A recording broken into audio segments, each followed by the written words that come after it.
Protecting due process is a way of fighting anti-Semitism. From Interfaith Alliance, this is The State of Belief. I'm Interfaith Alliance President, Reverend Paul Brandeis Rauschenbusch in New York City. Protecting immigrant rights is a way of fighting anti-Semitism. Not eviscerating academic freedom is fighting anti-Semitism. The past couple years are far from the first time we've seen anti-Semitism weaponized to harm both Jewish and other groups, driving wedges of mistrust and resentment between them. This week on The State of Belief, Nexus Project National Director Jonathan Jacoby, whose work focuses on the intersection of anti-Semitism, Israel, free speech, and democratic freedoms. We need these voices to be heard now more than ever. Make sure you subscribe, share, and rate The State of Belief at Apple Podcasts or your favorite podcast platform. Taking a minute to do these things really helps other people discover our show and become listeners too. Our library of past conversations includes almost 150 hopeful, empowering, and inspiring interviews with guests like Bishop William Barber, Representative Raskin, Eddie Glaude, as well as Sam Helmick, who's the president of the American Library Association, and Amy Spitalnik, the head of the Jewish Council for Public Affairs, and many, many others. You can help grow The State of Belief with a financial contribution today. Find out how at stateofbelief.com, and you can support and join the work of Interfaith Alliance at interfaithalliance.org. Before we get to the interview, I want to take a moment to address the obvious terrible pain that many of us are in the aftermath of the assassination of Charlie Kirk, and the repercussions of that. And I want to start by just quoting a little bit of the statement that Interfaith Alliance made immediately after that, which is, quote, there can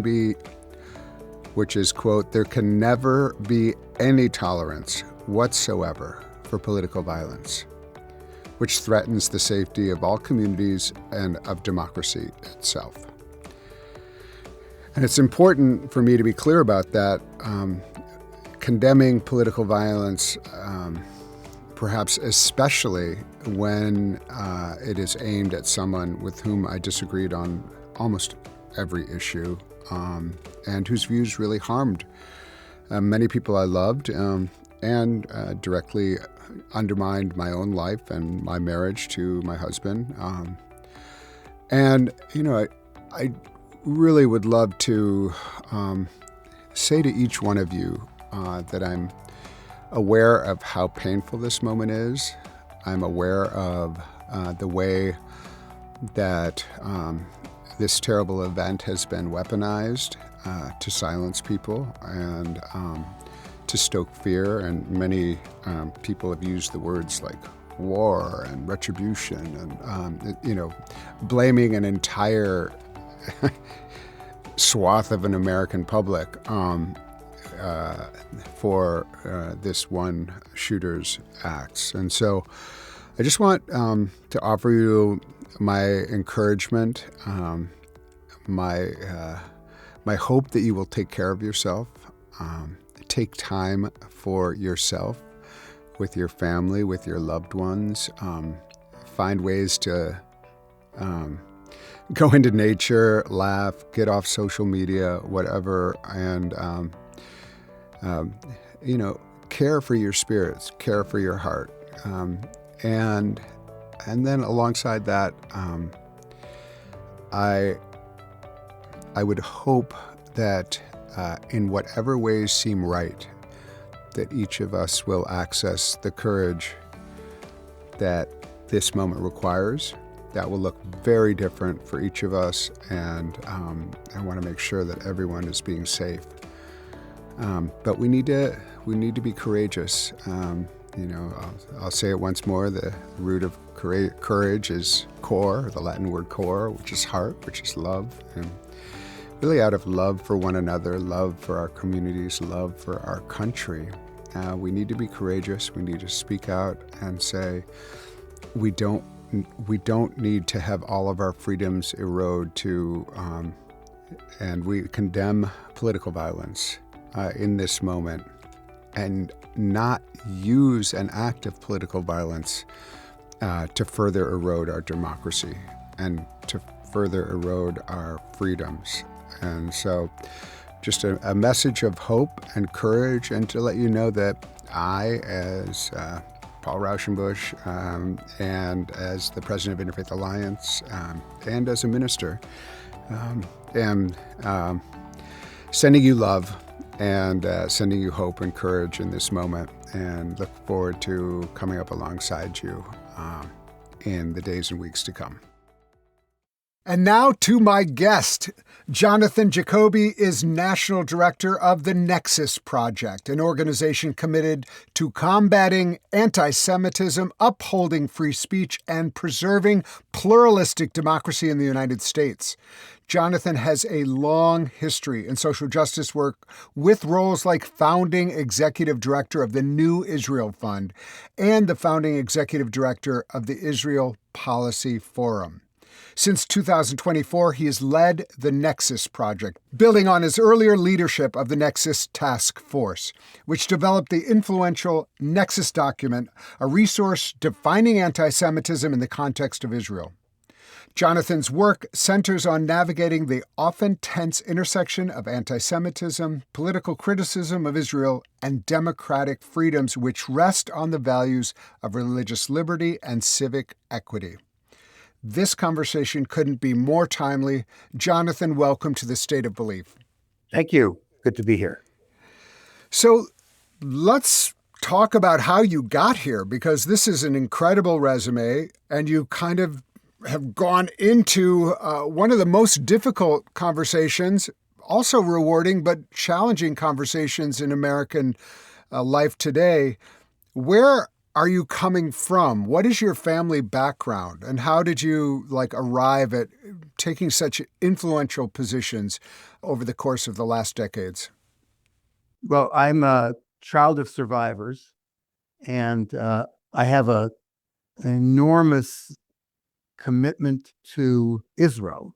I think that I inherited from my parents a connection to Israel, a desire even early on to live in Israel, and a Zionism. My father was the head of the religious Zionist movement, B'nai Akiva, in Hungary. He met my mother at a B'nai Akiva summer camp, and I think it's just an accident that they didn't end up in Israel. And I grew up with one foot here and one foot there.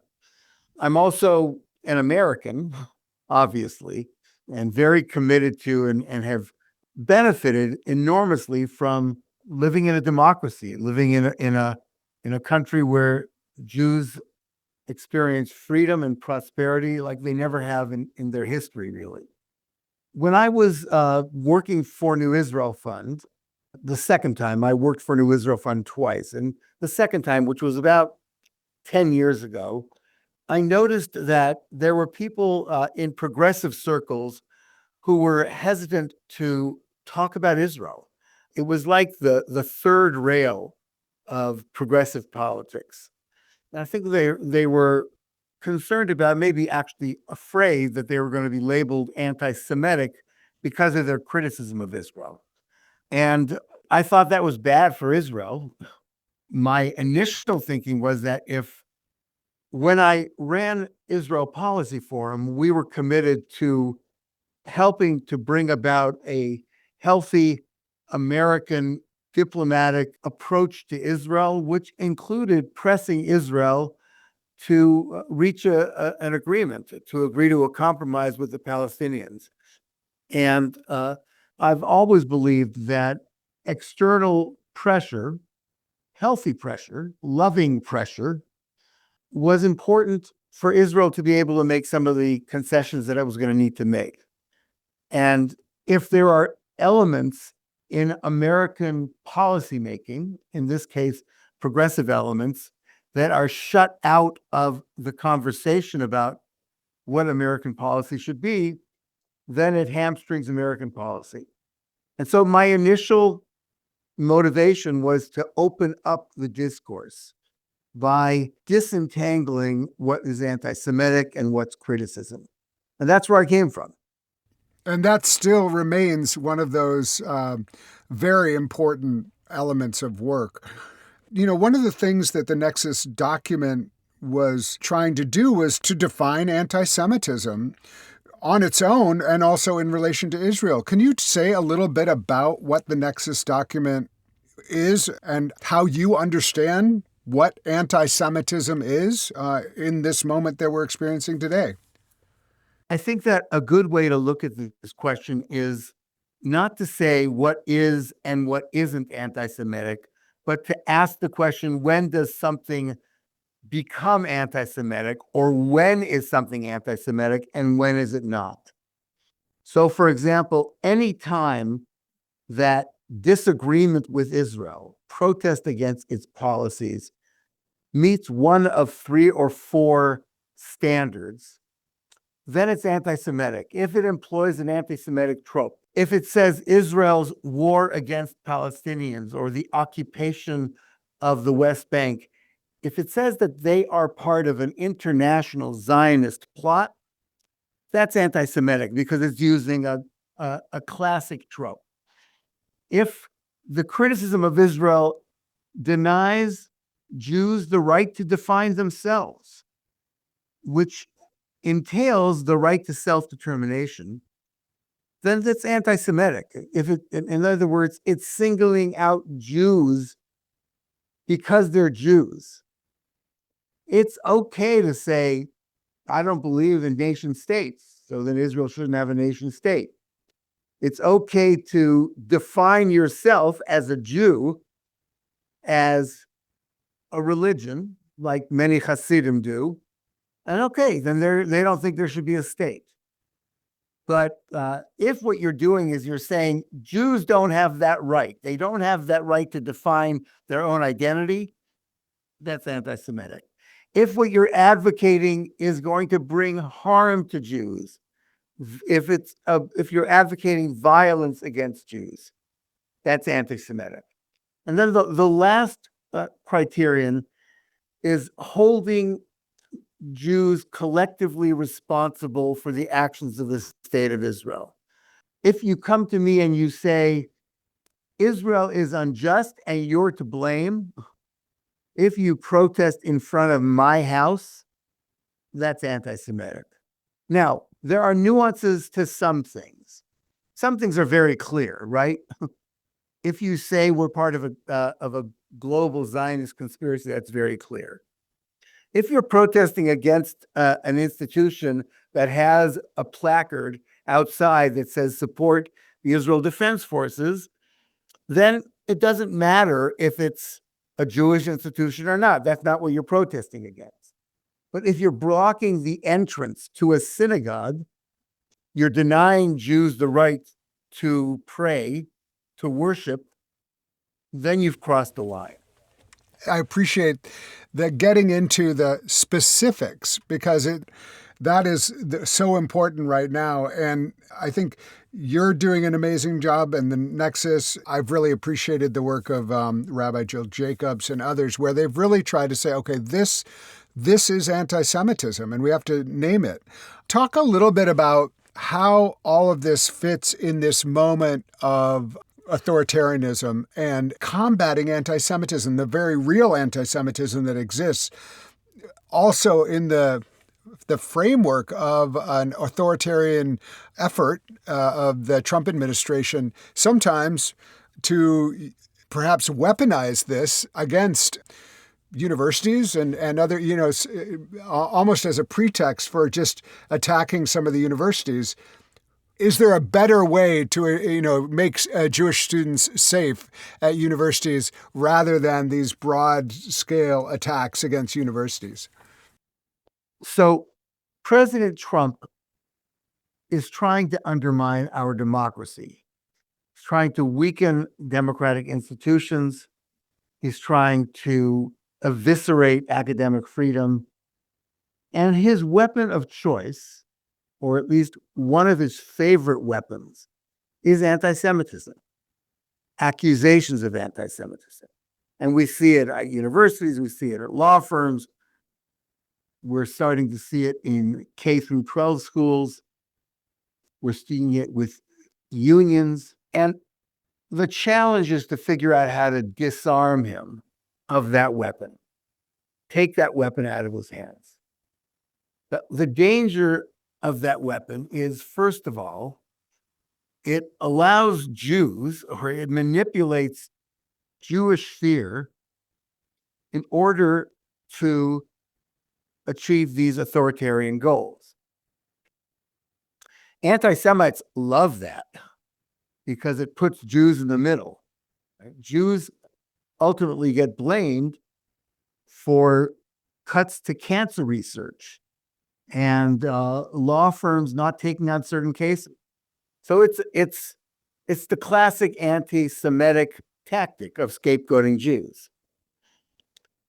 It's also really bad for Jews because democracy is, I believe, the most important thing for Jewish safety.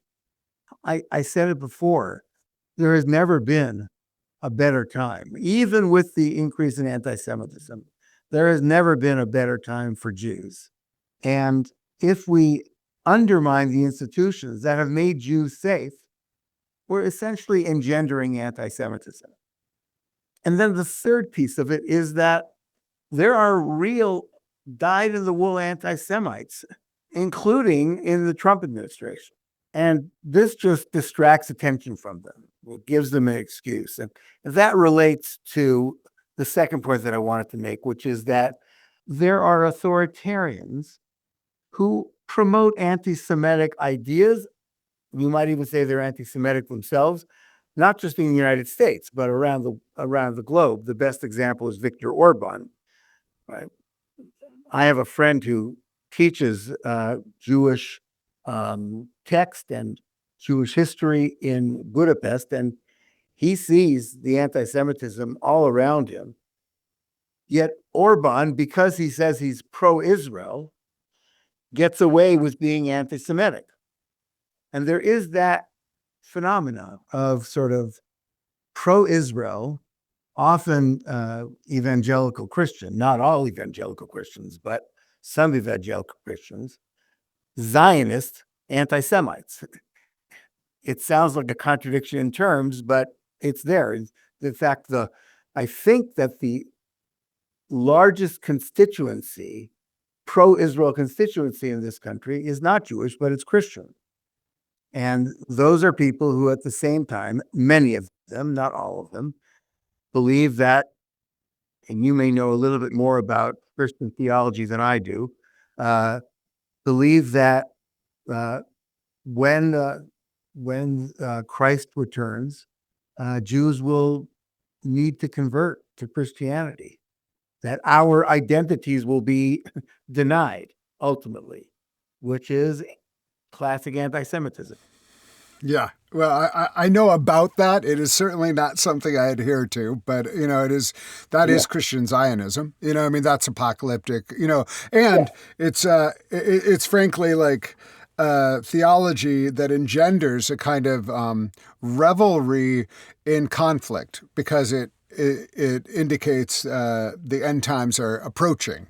And so, which is also very bad for Jews and anyone else in the Middle East, frankly, who, are suffering from that conflict. Up next, much more with Jonathan Jacoby. You can hear full episodes of This State of Belief anytime on our website at stateofbelief.com.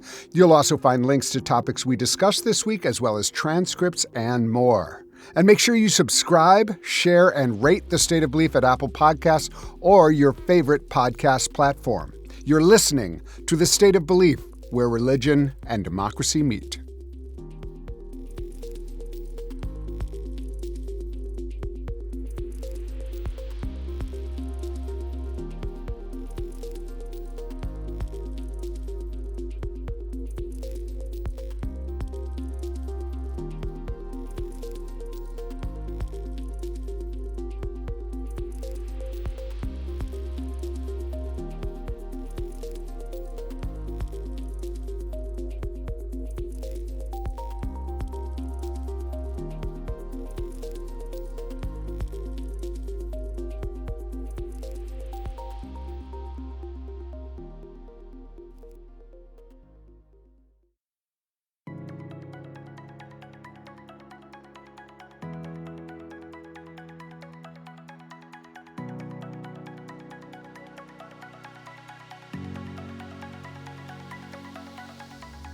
Welcome back to the State of Belief. I'm Interfaith Alliance President, Reverend Paul Brandeis Rauschenbusch. My guest is Nexus Project National Director, Jonathan Jacoby. I do really want to underline what you've been talking about with democracy and, a pluralistic democracy and this idea of how important that is for the thriving of all communities, but especially Jewish communities, and my own family also is in testimony to that. My Jewish ancestors couldn't believe coming to a country where they weren't immediately put on a list of people who are to be tolerated, and instead were allowed to go to university and allowed to actually grow. Now, they experienced some anti-Semitism, and there's no question about that, but the universities also was just like a major place for the Jewish side of my family, well, the Christian as well, but to learn, to thrive, to grow, to contribute. And so I'm very worried about the way this is being levied against universities and those others, some of which I wasn't even aware of. So how do you understand what are ways that we can disarm this? Because you said it's tricky. How do we stand up? You have, for instance, some academics, Jewish academics who are speaking out. I know at UCLA there are Jewish academics who are speaking out and saying this isn't the way. What are other ways that you're seeing an effort, a concerted effort to disarm this tactic? Well, I think there are a number of different dimensions to it. One of them is intellectual understanding.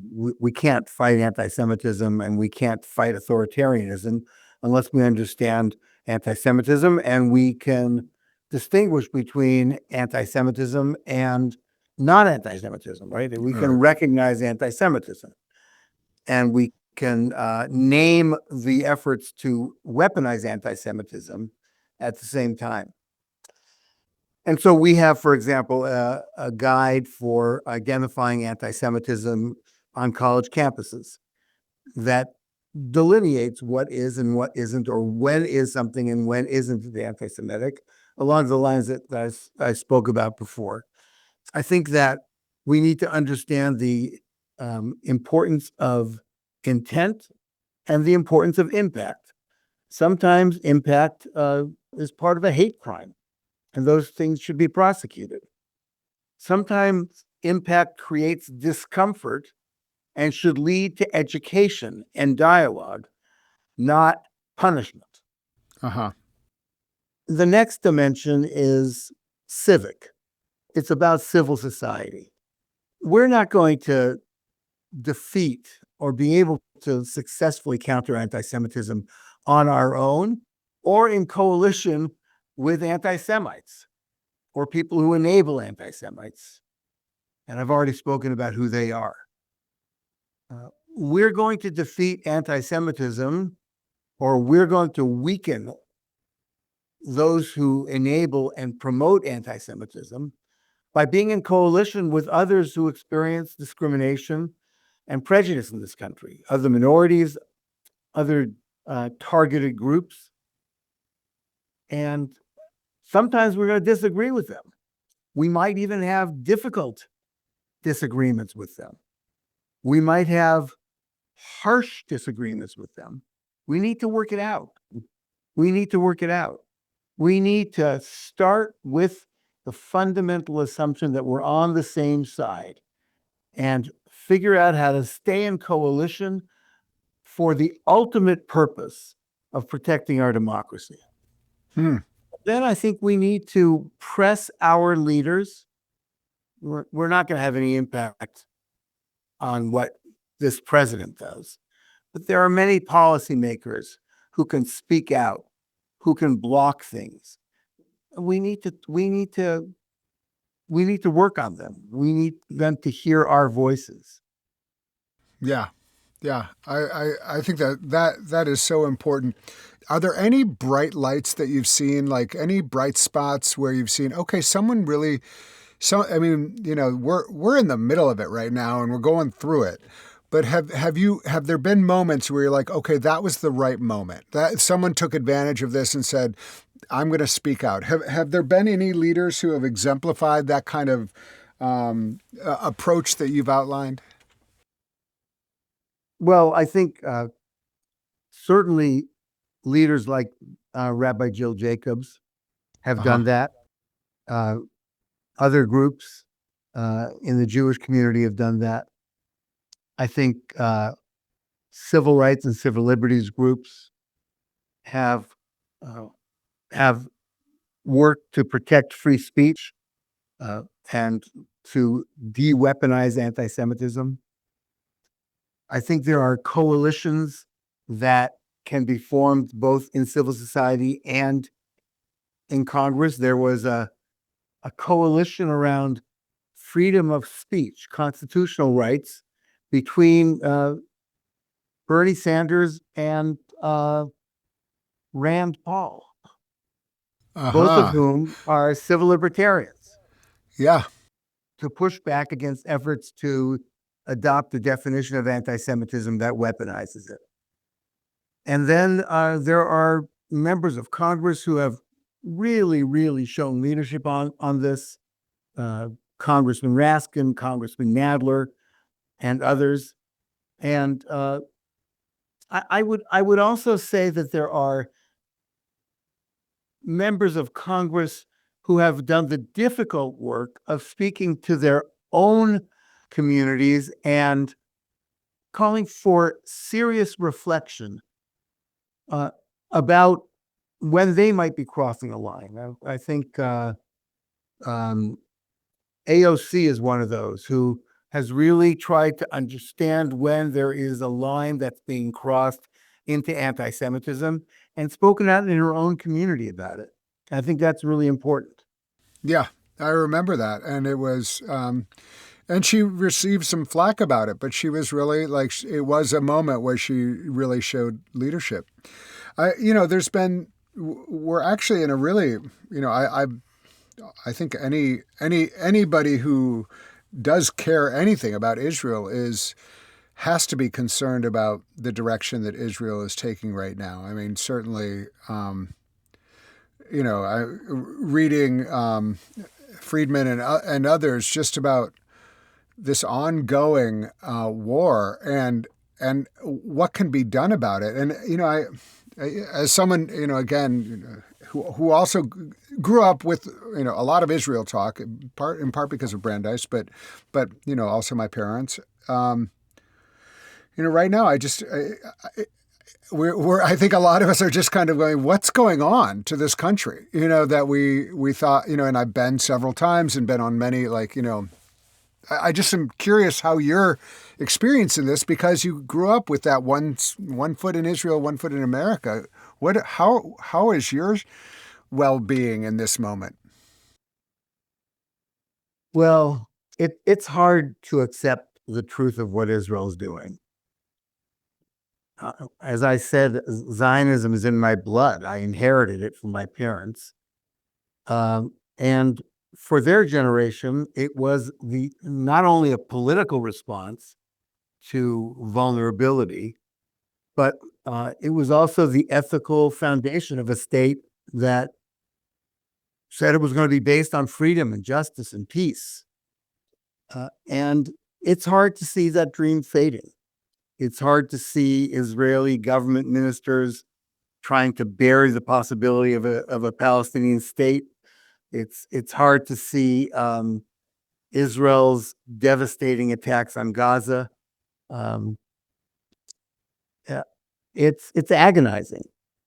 Uh, but I think that speaking out against it is a way of being a better Jew for me and even a better Zionist. Yeah. Not all Jews have any sort of religious commitment. Certainly, that was the case in much of my family. Is your Judaism also a religious commitment? Do you practice? And I'm just curious how that factors into your own sense of resilience and keeping you going. Are there texts? Are there traditions that really speak to you as you do this work? My religious connection to Judaism is almost genetic. The melodies and some of the melodies and the spirituality of it can be sustaining for me, and also opportunities for me to express my pain. Well, the liturgy is complicated. Some of the liturgy is a remnant of a time when Jews were persecuted, and feeling like they needed to separate themselves from other nations. There's a prayer called the Aleinu that says it is our duty to praise the Lord, who did not make us like the other nations, who did not, who separated us, who did not give us the same lot as he gave the others. I can't say that. I don't say that. It's not my experience, and it's not my aspiration. On the other hand, sometimes I hum the melody along. Yeah, it's powerful. I frankly, I do the same thing with some of the Christian prayers and some of the Christian scriptures. I just won't say it because it's Yeah. like, so, I feel like it's damaging. And I think I actually view that for me, it's like, I'm following Jesus better when I don't adopt this kind of, things that can actually be used to harm other people. I want to say that there's also a very, there's an integral connection between my values and my politics and my Judaism. And there are people who I think provide leadership. There's Rabbi Sharon Brous, and there's Rabbi Roli Makalon, and there's the leadership, I think, especially of the Reform movement, Rabbi Rick Jacobs, Rabbi Judah Pesner, and Rabbi David Saperstein. I'm just mentioning people who integrate the two in a way that I think is very, very important. Yeah. I think that, I'm curious how, there is a lingering sense among some of the Jewish community that people let them down after October 7th. Christians and other communities didn't show up in the way that they needed to show up.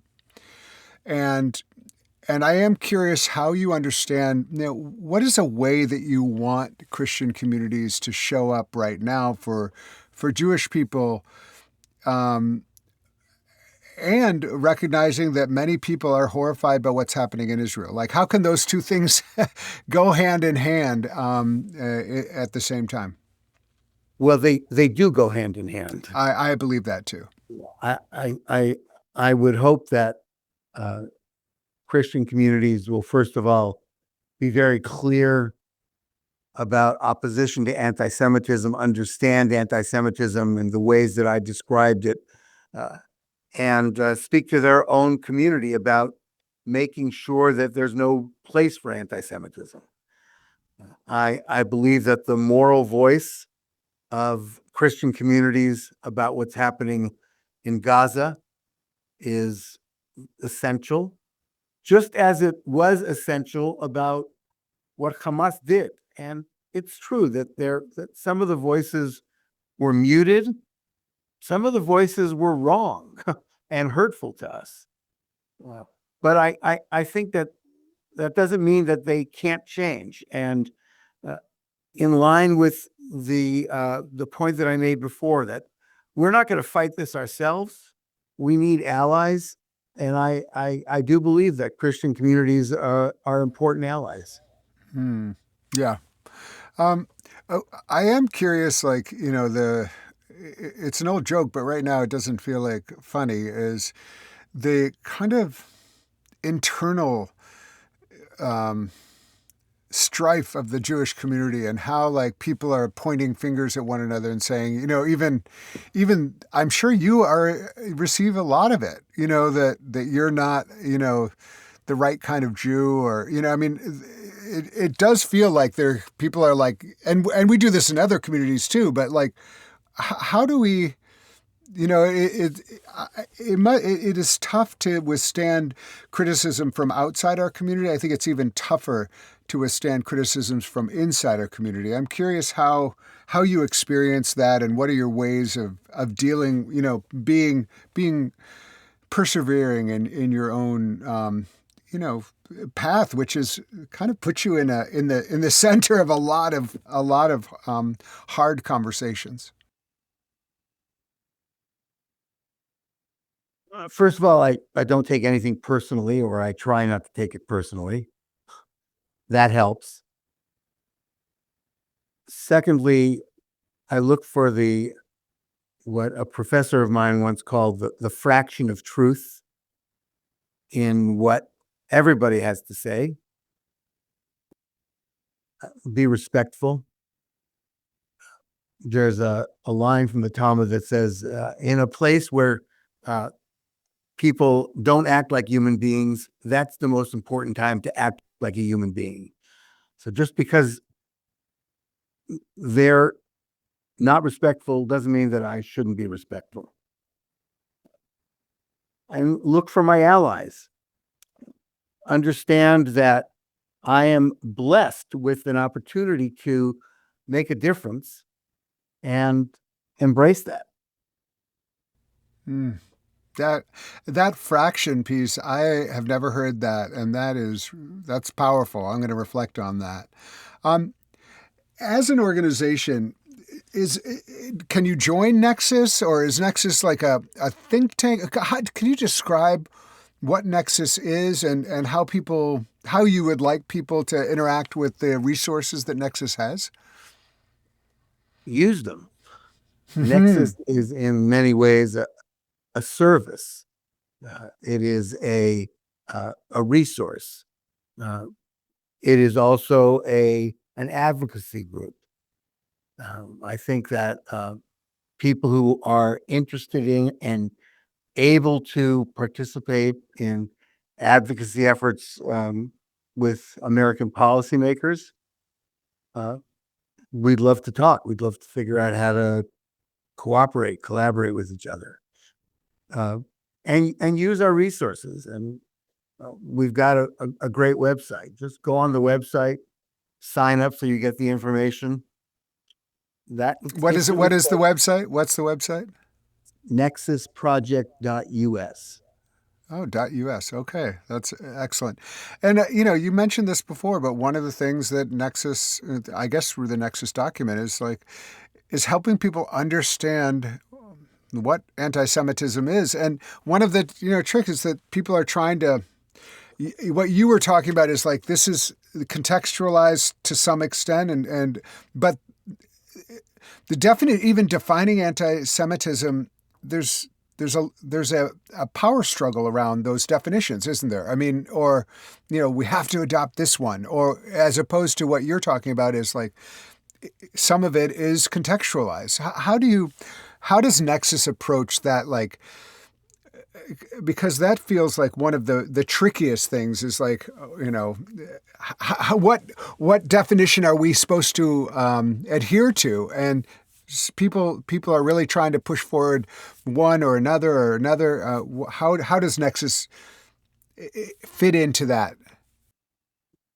We don't think that any definition of anti-Semitism should be adopted in any formal way, certainly not incorporated into law. There's no definition of racism in law. Why should there be a definition of anti-Semitism? And the definition that's being pushed, the IHRA definition, the IHRA, which stands for International Holocaust Remembrance Alliance, it has nothing to do with the Holocaust. But that definition itself, it says it's a non-legally binding working definition. It's not meant to be codified.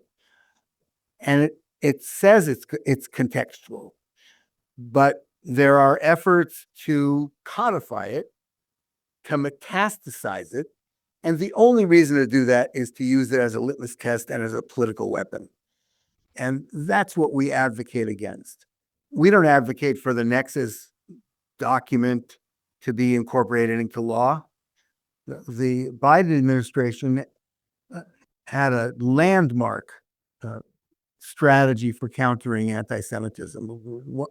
Probably the most important document ever produced by an administration on the subject. And in its section where it talks about understanding anti-Semitism, it recognizes the value of multiple definitions. They should all be used as resources. It mentions the IHRA, it mentions Nexus, and it says others are also valuable. And that's where Nexus, it should be used as a guide, not as a law. Yeah, I think that is the best way to describe it. Like, and really appreciate the idea that it's not meant to be codified and put into law, that none of them are meant to be doing that. And that is really, really helpful. There is one of the things that people always say is like, there's the anti-Semitism on the left, anti-Semitism on the right. Which are you paying attention to? And is that a false binary? Is that like how do you understand it when people say that? Or people generally say, you're only paying attention to the one on the left, or you're only paying attention to the one on the right. Like, what is your response to that? Well, I think it's a dangerous binary. I think that let's start with anti-Semitism on the right, which often is part of Christian or white nationalism. That's dangerous. That's bad for everybody, except for the supremacists. And that needs to be countered in serious ways. That's dangerous. There is anti-Semitism on the left. It mostly emerges out of the Israel-Palestine conflict. Unfortunately, anger at Israel sometimes morphs into hatred of Israel. Anger of Jews sometimes morphs into hatred of Jews. When hatred is in the air, it opens the door to anti-Semitic tropes, to anti-Semitic attitudes, and that's anti-Semitism on the left. But they're different, and they need different strategies for countering them. Anti-Semitism on the left, which has a lot to do with the Israel-Palestine conflict, needs to be addressed in that way, especially since most of what some of the legacy groups call anti-Semitism on the left is not anti-Semitism. It's anger and even hatred of Israel, but it's not anti-Semitism. That needs to be addressed. That's a problem that needs to be addressed. It's not the same as white supremacists. They're just different. They need to be treated differently. Right. Anything that, you would like for the listeners to hear who are from different religious backgrounds, different, all across the country, what do you think is the most important thing for people who are struggling to find a toehold into what to do productively in this time, vis-a-vis your work with Nexus and your whole trajectory of amazing work on understanding Israel, democracy preservation, and anti-Semitism today? Right now, what I would say is protecting democracy is a critical strategy for fighting anti-Semitism. That's the most important thing I would say today. Say a little bit more about what that means. Like, how would you like people to show up to protect democracy today? Protecting due process is a way of fighting anti-Semitism. Protecting immigrant rights is a way of fighting anti-Semitism. Not eviscerating academic freedom is fighting anti-Semitism. That's what I mean. Jonathan Jacoby is National Director of the Nexus Project. The Nexus document, a framework to understanding anti-Semitism, Israel, and Zionism, is available online at nexusproject.us. Jonathan, I really appreciate you being with us today on This State of Belief. I appreciate the invitation, and I look forward to further collaboration. Who do you know who would get a lot out of this discussion? Please share The State of Belief with them, and be sure to subscribe to The State of Belief at Apple Podcasts or your favorite podcast platform. We need your help to keep growing The State of Belief. Please make a financial contribution today at stateofbelief.com. That's stateofbelief.com. The views and opinions expressed on this program do not necessarily reflect those of Religion News Service or Religion News Foundation. The State of Belief is produced by Ray Kirstein and is a production of Interfaith Alliance. Become a member today at interfaithalliance.org. And be sure to join us next week. I can't wait. Until then, I'm Paul Brandeis Rauschenbusch on The State of Belief, where religion and democracy meet.